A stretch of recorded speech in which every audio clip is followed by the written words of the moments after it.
मनुष्य के 2 पुत्र थे। उनमें से छोटे पुत्र ने पिता से कहा, हे पिता, संपत्ति में से जो भाग मेरा हो वो मुझे दे दीजिए। पिता ने उन दोनों में अपनी संपत्ति बांट दी। बहुत दिन ना बीते थे कि छोटा पुत्र सब कुछ इकट्ठा करके दूर देश को चला गया।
आओ बेटा आओ।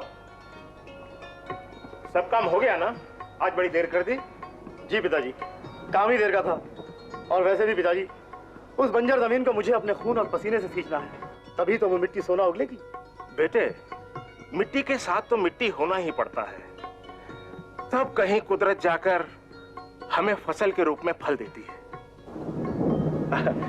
तुम बहुत थके हुए लग रहे हो बेटा, जाओ हाथ मुंह धो लो और फिर खाना खाओ। जी पिताजी, मैं अभी हाथ मुंह धोकर आया। जाओ। सुनो जी, वो छोटा कहाँ है? सुबह से नजर ही नहीं आया। तुम्हारे साथ काम पे भी नहीं गया वो? लीजिए पिताजी, जिसे आप याद कर रहे थे वो हाजिर। लो, शैतान का नाम लो और शैतान हाजिर।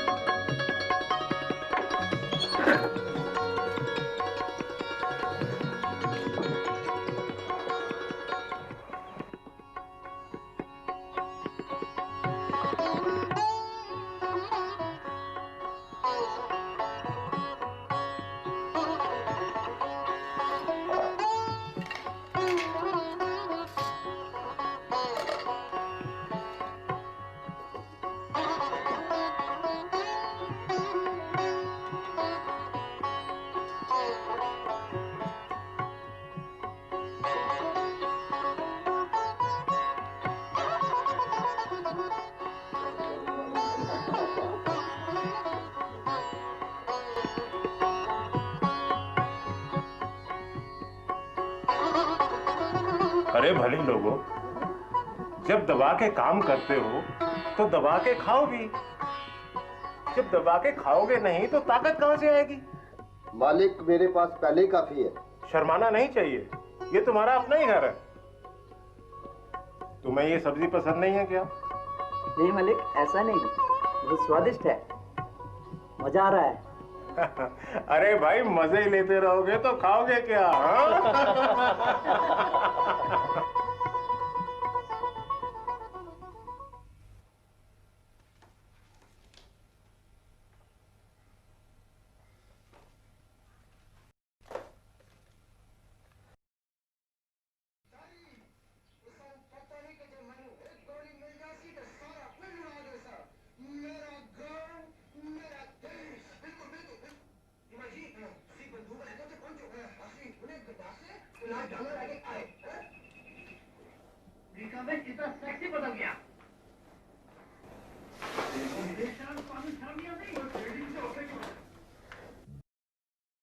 बेटे तुम क्यों हर वक्त अपना कीमती वक्त बर्बाद करते रहते हो? नहीं पिताजी, मैंने बस अभी अभी टीवी लगाया था, पढ़ ही रहा था।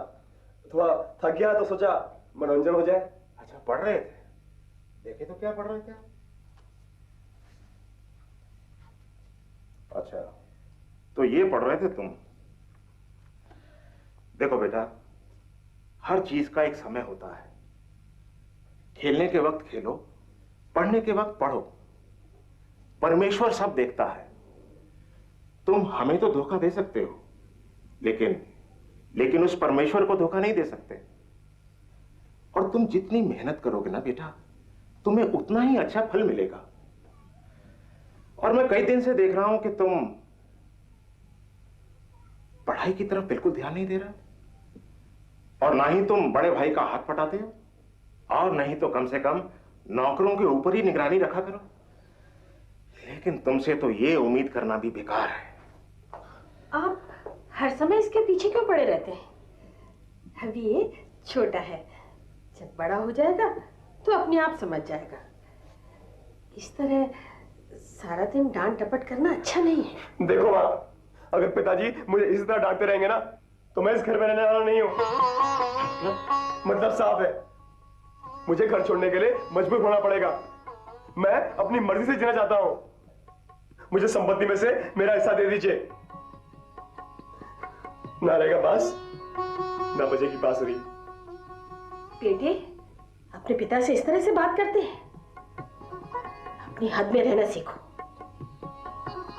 आखिर हम तुम्हारे माँ बाप हैं। तुम्हारा भला बुरा सोचना हमारा फर्ज है। तुम्हारी माँ बिल्कुल ठीक कहती है। बड़ों के साथ इस तरह से बात की जाती है, और परमेश्वर की नजर में तो ये बहुत बुरा कर्म है। मुझे समझ नहीं आ रहा कि आप लोग क्या कह रहे हैं। मुझे संपत्ति में से मुझे मेरा हिस्सा दे दीजिए। ये तुम क्या कह रहे हो बेटे? मैं जो कुछ कह रहा हूं ठीक कह रहा हूं। नहीं बेटा, मैंने जो कह दिया सो कह दिया, बस मुझे मेरा हिस्सा दे दीजिए। क्या ये तुम्हारा आखिरी फैसला है? हाँ। तुम समझते क्यों नहीं बेटे? हमारा सब कुछ तुम्हारा ही तो है। मुझे सब कुछ नहीं, मुझे बस अपना हिस्सा चाहिए, अपना हिस्सा।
हेलो।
कुकर्मों में सब कुछ खर्च कर चुकने के बाद वो पूरी तरह कंगाल गया।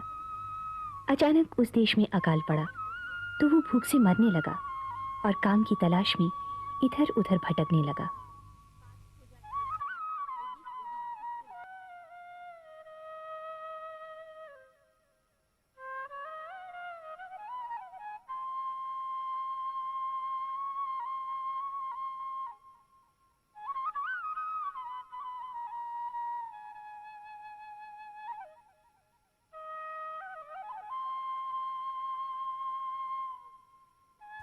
और उस देश के निवासियों में से एक के यहाँ जा पड़ा।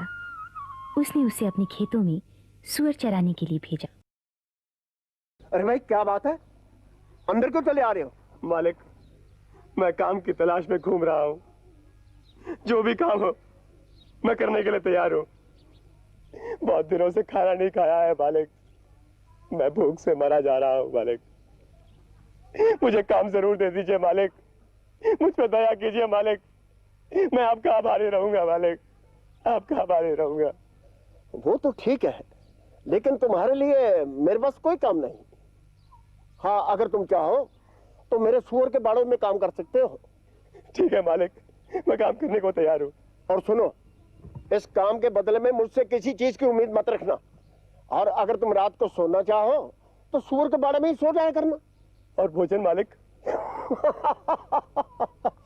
और जो सूअर खाएंगे वो तुम निकाल लिया करना। अच्छा मालिक। ठीक है, तो आज से ही काम पे लग जाओ। जी मालिक।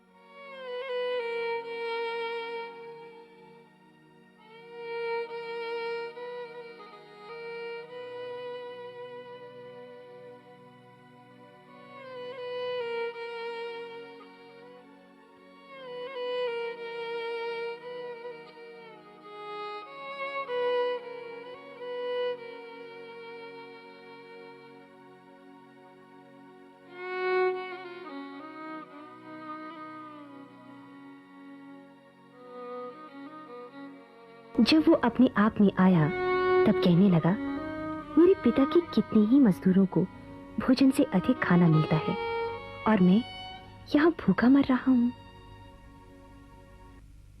तो क्या खाओगे आज? हाँ, बताओ क्या खाएगा मेरे बेटा? आलू के पराठे। ओल मेरे बेटा क्या खाएगा बता? खीर।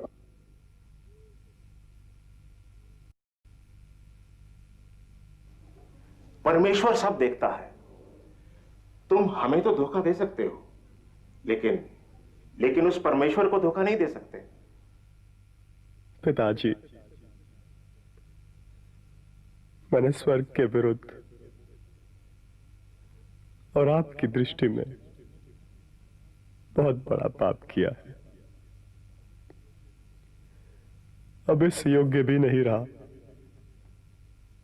कि आपका पुत्र कहलाऊं। पिताजी, मुझे एक नौकर के रूप में स्वीकार कर लीजिए। मुझे क्षमा कर दीजिए पिताजी, मुझे क्षमा कर दीजिए। मैं आपका गुनहगार हूं, मुझे बख्श दीजिए पिताजी।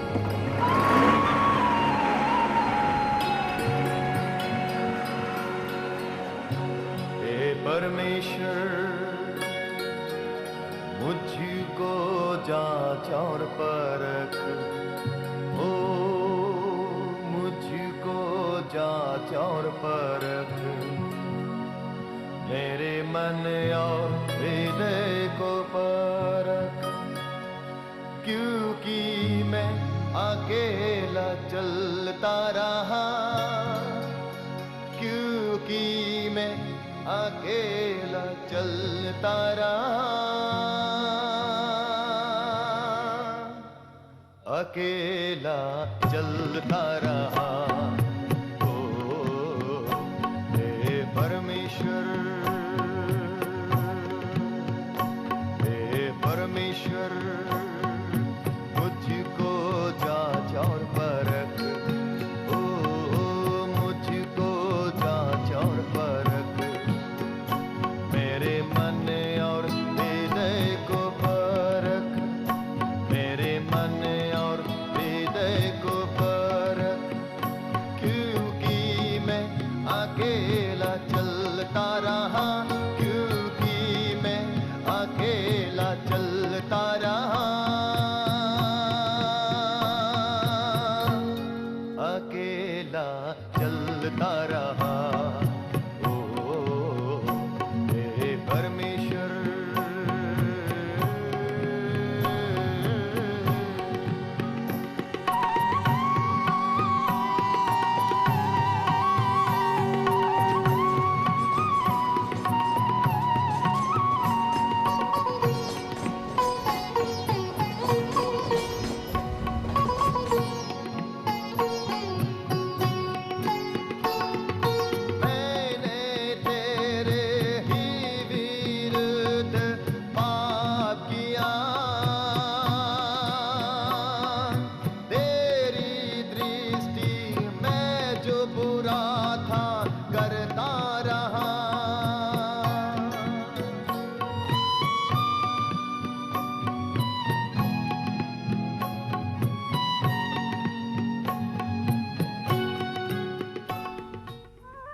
पिताजी, मैंने स्वर्ग के विरुद्ध आपकी दृष्टि में बहुत बड़ा पाप किया है पिताजी। मैं तो अब इस योग्य भी नहीं रहा कि आपका बेटा कहलाऊं। मुझे माफ कर दीजिए पिताजी, मुझे क्षमा कर दीजिए, मैं आपका गुनहगार हूँ पिताजी। अरे नहीं बेटा, नहीं, रोते नहीं। तुम तो मेरे दिल के टुकड़े हो बेटे, मेरी जान हो तुम। मुझे पूरी उम्मीद थी कि तुम एक दिन जरूर वापिस आओगे मेरे लाल। मैं हर वक्त तुम्हारा इंतजार करता रहता था और तुम्हारी माँ रात रात पर जागती रहती थी और रोती रहती थी बेटे। पिताजी, मैंने आपकी आज्ञा का पालन ना करके बहुत बड़ा पाप किया है, बहुत बड़ा पाप किया है। मुझे माफ कर दीजिए पिताजी, मुझे क्षमा कर दीजिए, मुझे बस एक मौका और दीजिए पिताजी, बस एक और मौका। मैं ऐसी गलती कभी नहीं करूंगा पिताजी, कभी नहीं करूंगा। बेटा बेटा बेटा, अरे तुझे तो देखते ही मैं अपने सारे दुख भूल गया हूँ। सुबह का भूला अगर शाम को घर में वापस आ जाए तो उसे भूला नहीं कहते बेटा। हम तो तुम्हारी उम्मीद बिल्कुल खो चुके थे, लेकिन तुम हमारे पास सही सलामत पहुंच गए बेटा। एक बाप के लिए इससे खुशी की बात और क्या हो सकती है कि उसका भटका हुआ बेटा सही सलामत घर में वापस आ जाए। अरे लाल,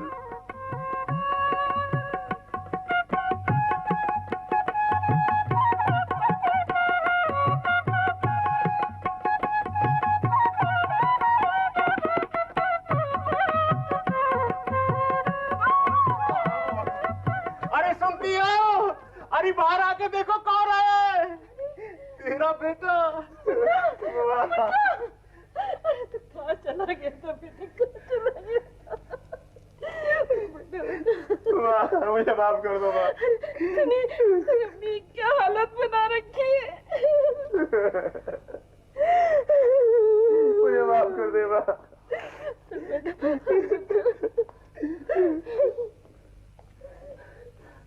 अरे गांव वालों, अरे सुनते हो, मेरा बेटा जो खो गया था आज वापिस आ गया है।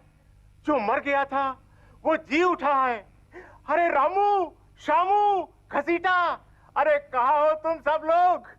मेरे बेटे के लिए नए वस्त्र लेकर आओ, उसके हाथों के लिए सोने की अंगूठी लेकर आओ, उसके पांव के लिए नए जूते खरीद कर लाओ। अरे सारे गांव को दावत पे बुलाओ ताकि हम मिलकर भोजन करें और खुशियां मनाएं।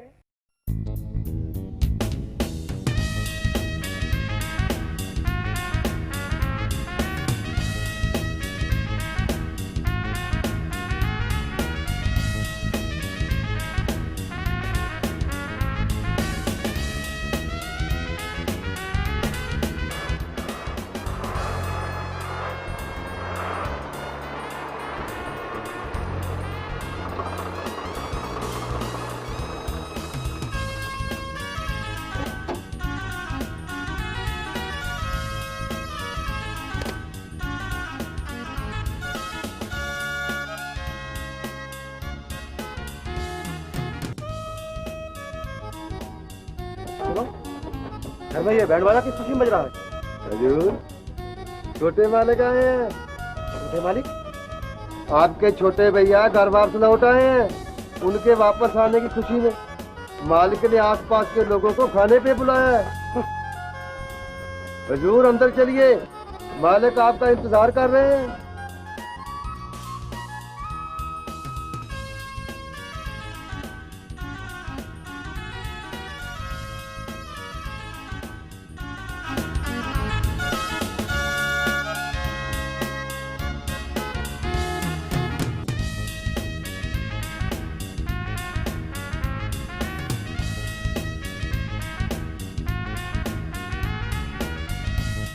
अरे बेटा, तुम यहाँ क्यों खड़े हो?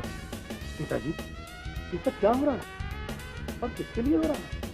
बेटा, तुम्हारा छोटा भाई घर वापिस लौटा है ना, इसलिए। तो इसमें इतनी खुशी की क्या बात है? क्यों? तुम्हारा छोटा भाई इतने अरसे के बाद घर लौटा है, इससे बड़ी खुशी की बात और क्या हो सकती है? पिताजी, आप मेरी मेहनत और ईमानदारी का बहुत अच्छा सिला दे रहे हैं मुझे। नहीं बेटा, तुम मुझे गलत समझ रहे हो। चलो अंदर चल के अपने भाई से मिलो। उसी भाई से जो अपना हिस्सा लेकर आपको और मुझे ठुकराकर ये घर छोड़कर चला गया। आपने मुझे तो कभी भी मेरे मित्रों के साथ खुशी मनाने का मौका नहीं दिया। तुम तो हमेशा मेरे साथ हो। मेरा जो कुछ भी है वो तुम्हारा है।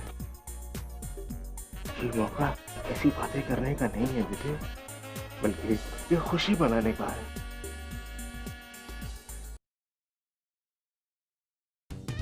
बेटे, तुम्हारा छोटा भाई मर गया था, अब जी उठा। वो अमृत हो गया था बेटा, हाथ मिला। आओ।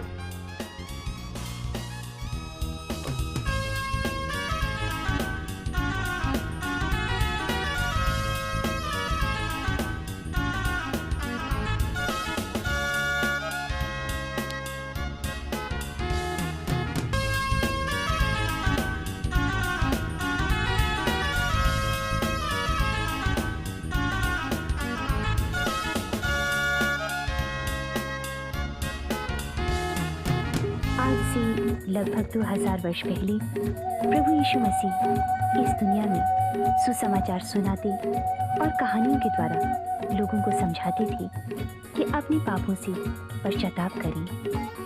आज हम भी अपने पिता परमेश्वर को छोड़कर उड़ाऊ पुत्र के समान ही संसार के बुरे कामों में अपनी जिंदगी व्यतीत कर रहे हैं और भटक गए हैं। सबने अपना अपना रास्ता चुन लिया, परंतु जीवित पिता परमेश्वर स्वर्ग से सबको देख रहा है और चाहता है कि सब लोग अपने अपने पापों से मन फिराकर और पश्चाताप करके पिता परमेश्वर के पास लौट आएं।